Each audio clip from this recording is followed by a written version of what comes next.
Social మీడియాలో మాట్లాడుతున్నది ప్రజల మధ్యలో ఉంటా. ప్రజలు ఆశీర్వాదంతో ఈరోజు ఓడినా గెలిచినా నేను ఇక్కడ ఉన్నా, ఎక్కడికి పోలే.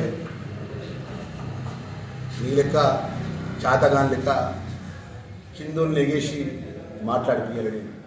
నువ్వు దేనికి కట్టుబడి ఉండవు చెప్పు. అభివృద్ధి సస్యశ్యామలం అభివృద్ధి అంటారు, ఏం చేసినావు చెప్పు అంతే.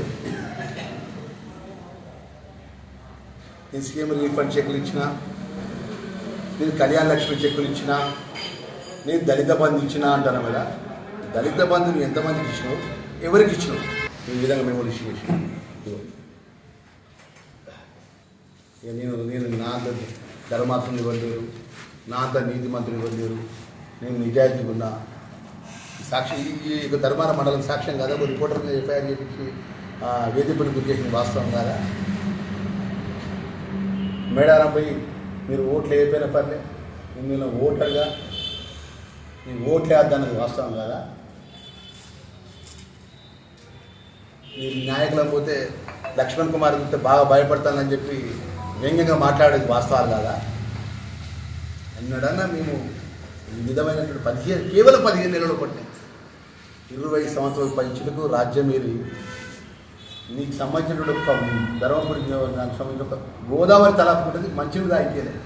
నేను పోలీసులను ఉపయోగిస్తే నీ కార్యకర్త అంటూ రాత్రి ఇంట్లోకి బయటకు వచ్చా.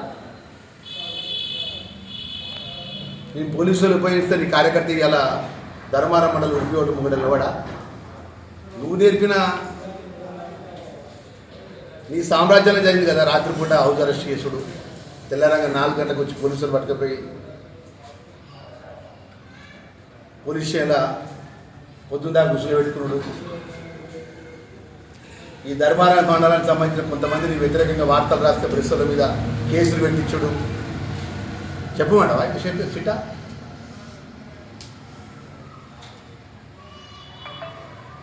నువ్వు రాచరిక పరిపాలన, రాక్షస పరిపాలన నేను చేసినావు కాబట్టి పచ్చకాబీలో ఊరంతా పచ్చగా కనబడుతుంది కాబట్టి ఎదుటి వాళ్ళని కూడా అదే ఆలోచన పరంగా నువ్వు మాట్లాడుతున్నావు సోషల్ మీడియాలో.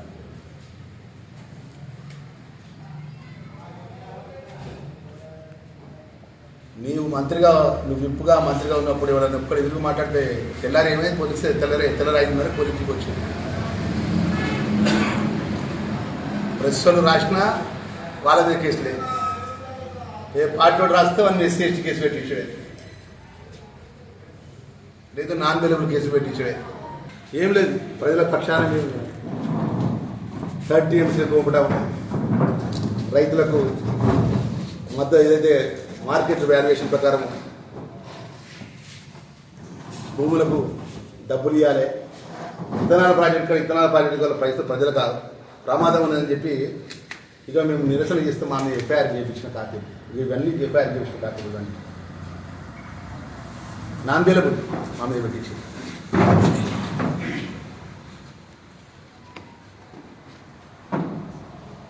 దేవుడి దయవల్ల ఏంటంటే ప్రభుత్వంలో మీకు రావడం వల్ల ఎంక్వైరీ చేసి కేసుల విషయంలో ఎంక్వైరీ విచారణలో ఒకటే కేసు ఎఫ్ఐఆర్ నేను ఉన్నది అడ్లూరు లక్ష్మణ్ కుమార్ అని ఫస్ట్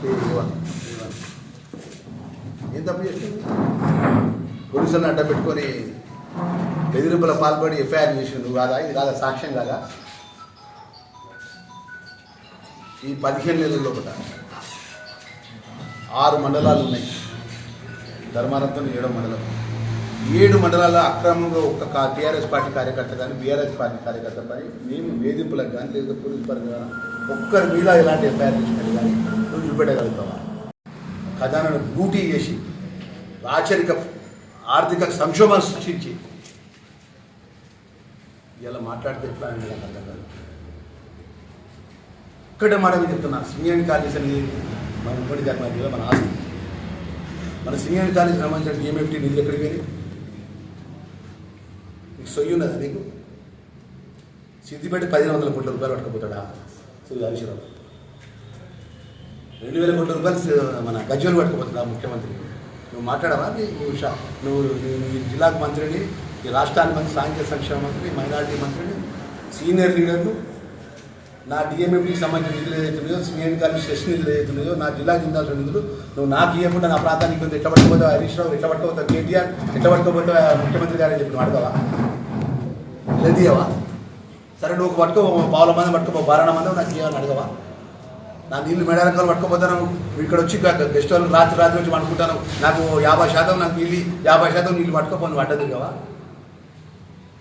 3వ TMC దగ్గర 1000 ఎకరాల భూమి తీసుకుంటాను, పక్కన ఉన్నటువంటి ఏదైతే చొప్పదండిలో 20 లక్షల ఎకరం ఇస్తాను, నువ్వు 7.5-8 లక్షలు నీకు ఎకరం ఎందుకు ఇప్పించినావు? మెగా కంపెనీ నీకున్న లోపాయికార ఒప్పందం ఏంది? ఎందుకు రిజిస్ట్రేషన్ వాల్యుయేషన్ అప్డేట్ చేపించి ఎందుకు 20 లక్షల ఎకరాలు ఇప్పించాలి?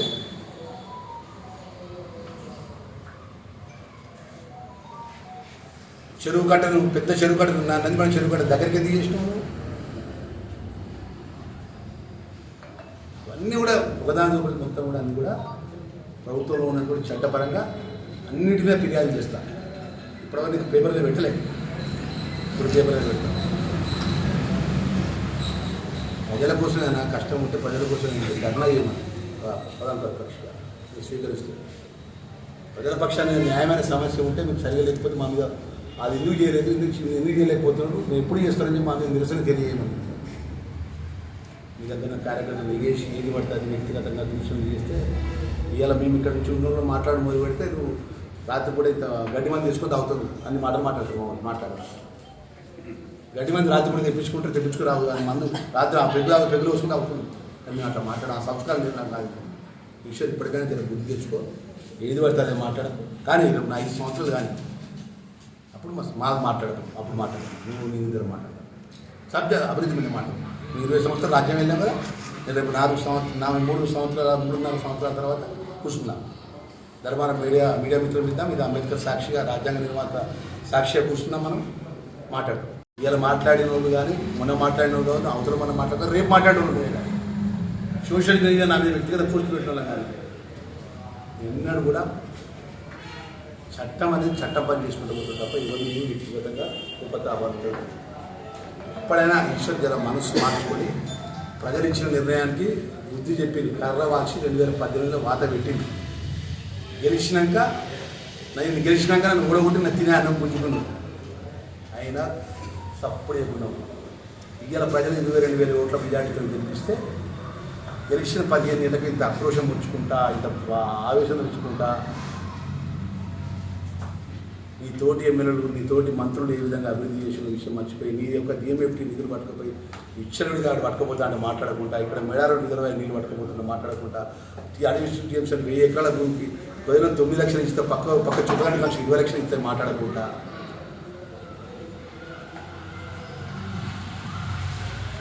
నీ ఆస్తులు 2004 ముందు ఎంత 2023 తర్వాత నీ ఆస్తులు ఎట్లా గెలిచినాయి? ఆస్తులు హైదరాబాద్లో ఇల్లు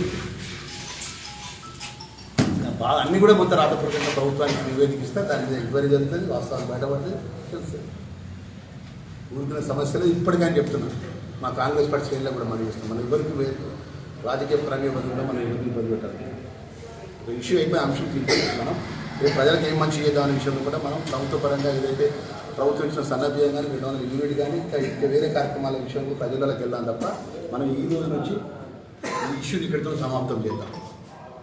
రేపు రాబోయే స్థానిక ఎన్నికల్లో కూడా ప్రజలే బుద్ధి చెప్తారు. ఎందుకంటే ఎందుకు ప్రత్యేకంగా మీరు దర్బారులు చెంది మాట్లాడుతున్నారంటే ఆయన ఆడ కూర్చొని సోషల్ మీడియాలో మాట్లాడి పోస్ట్ చేసి ఇది నా కార్యకర్తల మధ్యలోకి వచ్చి నా కార్యకర్తల మధ్యలో ధర్మారం మండల ప్రజల యొక్క నాకు అన్నం పెట్టిన ప్రజలు నన్ను ఇంత పెద్ద స్థాయి తీసుకొచ్చిన ప్రజల మధ్యలో నేను మాట్లాడతాను.